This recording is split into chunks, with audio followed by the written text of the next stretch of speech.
হযরত ইবনে উবাইদা রাদিয়াল্লাহু তাআলা আনহু তিনি বলেন যে আমি আমার ওস্তাদের সাথে একদিন এক সফরে বাহির হলাম।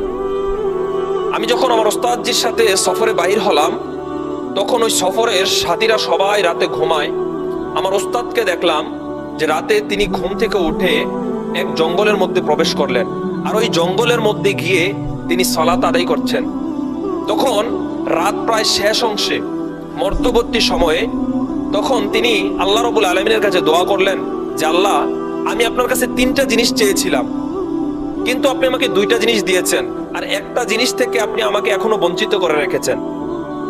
তখন এই দোয়া করে যখন তিনি চলে আসলেন, সকাল হলো, তখন ওই ছাত্রের সাথে ওস্তাদের দেখা হলো। তখন ওস্তাদকে বললেন যে আমার ওস্তাদ, আমি আপনাকে রাতে দেখলাম এমন একটা দোয়া করেছেন আল্লাহ রাব্বুল আলামিনের দরবারে, আল্লাহর কসম করে বলি আপনি ওই কি দোয়া আল্লাহর কাছে করেছিলেন এই দোয়ারগুলো আমাকেও শিখিয়ে দিন। তখন ওস্তাদ তাকে বলল যে আমি আল্লাহ রাব্বুল আলামিনের কাছে 3টা দোয়া করেছিলাম।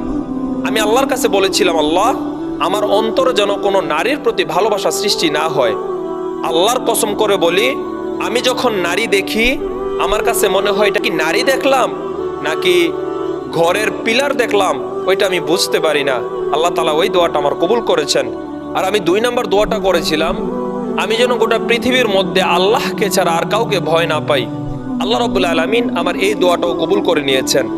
এবং আমি শেষ যে দোয়াটা করেছি ওইটা হচ্ছে আল্লাহ তাআলা যেন আমার ঘুম কেড়ে নেয়, কিন্তু ওই দোয়া থেকে আল্লাহ রাব্বুল আলামিন আমাকে এখনো বঞ্চিত রেখেছেন, যার জন্য আমি সারা রাত জেগে ইবাদত করতে পারি না।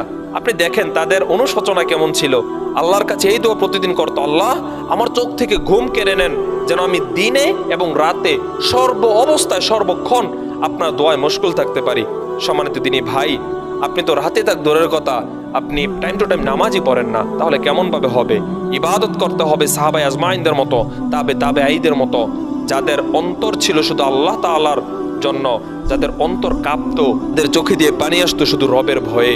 যদি অন্তরের মধ্যে রবের ভয় না প্রবেশ করাতে পারেন, তাহলে এই দুনিয়া আপনাকে ধ্বংস করে দেবে।